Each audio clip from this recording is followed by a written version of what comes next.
Бүгінгі сабақта тригонометриялық теңдеулерді шешумен танысамыз. Бірінші, синус x тең а теңдеуін шешейік. Синус x тең а теңдеуін шешу үшін бізге синус x функциясының графигін еске түсіру керек.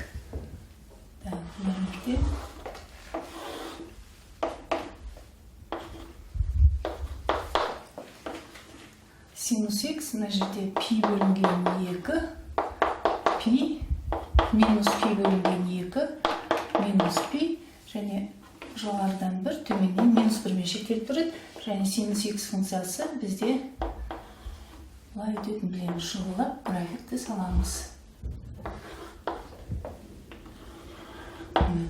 Енді синус x функциясының мәндер облысы минус 1 мен плюс 1-дің арасында жататын білеміз. Яғни а-ның мәні минус 1 мен плюс 1-дің арасынан шығып кететін болса, онда теңдеудің шешімі болмайды. Сондықтан біз осы жерде бірден а-ның модулі бойынша бірден кіші немесе бірге тең деп қарастырамыз. Енді а-ның мәні минус 1 мен плюс 1-дің аралығында жатса, айталық мына жерде жатсын, міне.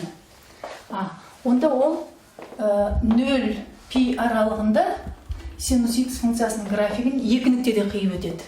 Осы қиып өтетін нүктелердің әрқайсысы теңдеудің түбірлері болады. X бірінші, X екінші түбірі. X біріншісі арк синус а екенін білеміз, яғни кері функциясы. Сонда x1 тең арк синус а болады.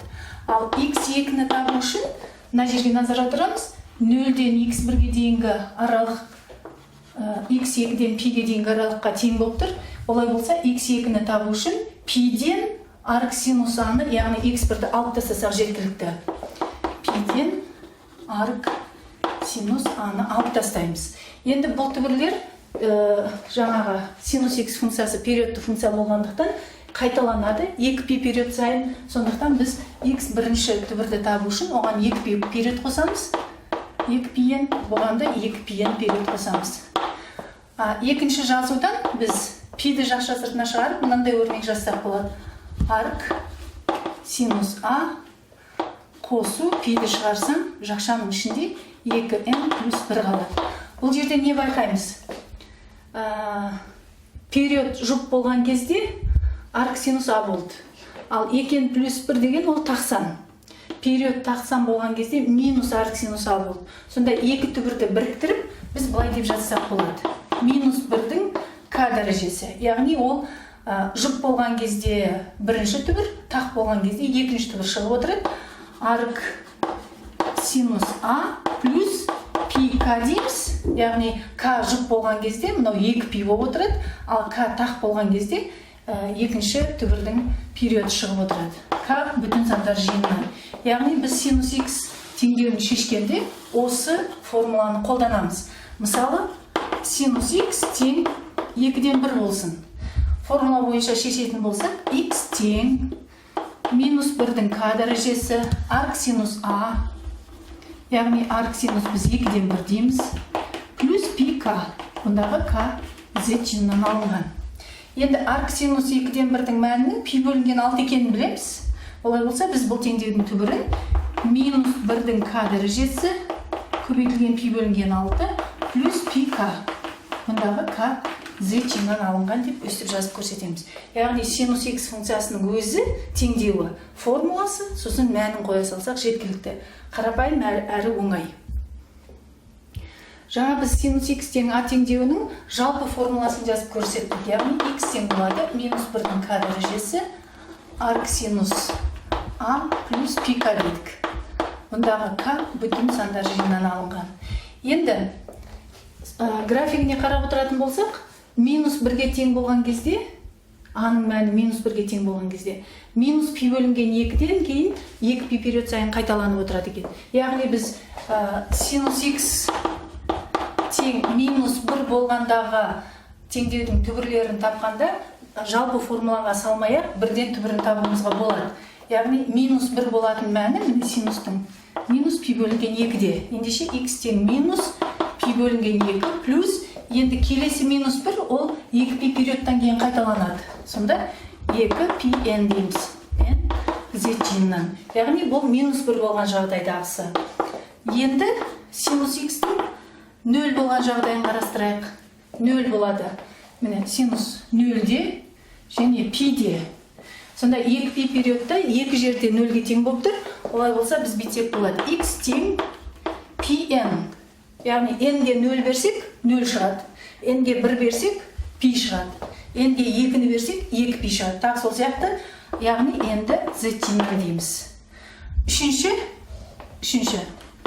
Синус x-іміз 1-ге тең болған жағдай. Мінекей синус x-тің 1 болатын мәні бізде пи бөлінген 2-де. Олай болса x тең болады пи бөлінген 2 плюс бұдан кейінгі 1 2 пи периодтан кейін қайталанады. Сонда 2 пи деп жазуға болады. Сонымен синус x-тің мәні -1, 0 және 1 болған жағдайда біз жалпы формуланы қолданбай бірден теңдеудің шешімін жазамыз. Яғни бұны дербес жағдайлар деп айтады. Мысалға біздер синус 2x тең -1 теңдеуін шешетін болса, біз жалпы формулаға емес, осы дербес жағдайдың формуласына салып шығарамыз. Енді жаңағы синус x тең а теңдеуін шешуге бірнеше мысалдар келтірейік. Айталық, синус x тең 2-ден түбірасында 2 болсын. Онда формула бойынша x тең -1-дің k дәрежесі арк синус 2-ден түбірасында 2 қосылған пи к. Бұндағы k z-тиын алынған. X тең -1-дің k дәрежесі арк синус 2-ден түбірасында 2-нің мәні пи бөлінген 4 плюс пи к. Бұндағы k-ның мәні z-тиыннан алынған. Енді екінші мысалда біз теріс болған жағдайын қарастырып алайық. Синус x тең айталық -2-ден түбірасында 3 болсын. Бұл теңдеуді шешу үшін x тең -1-дің k дәрежесі арк синус -2-ден түбірасында 3 плюс пи к дейміз. Бұндағы k z-тиыннан алынған. Енді арк синустың тақ функция екенін білеміз. Ендеше минусты тақ функция болғандықтан алдына шығарамыз, ол бағанағы -1-дің k дәрежесі мен -1-дің 1 дәрежесі негізі бірдей дәреженің негізі сақталады. Дәреже көрсеткіштері қосылады. Яғни арк синустың ішінен шығатын минустан ба k-ға қосылып кетеді. Ендеше арк синус 2-ден түбірасында 3 деген қалады. Ал арк синус 2-ден түбірасында 3-тің мәні пи бөлінген 3-ге тең екенін білеміз. Қосу пи к. К z-тиыннан алынған.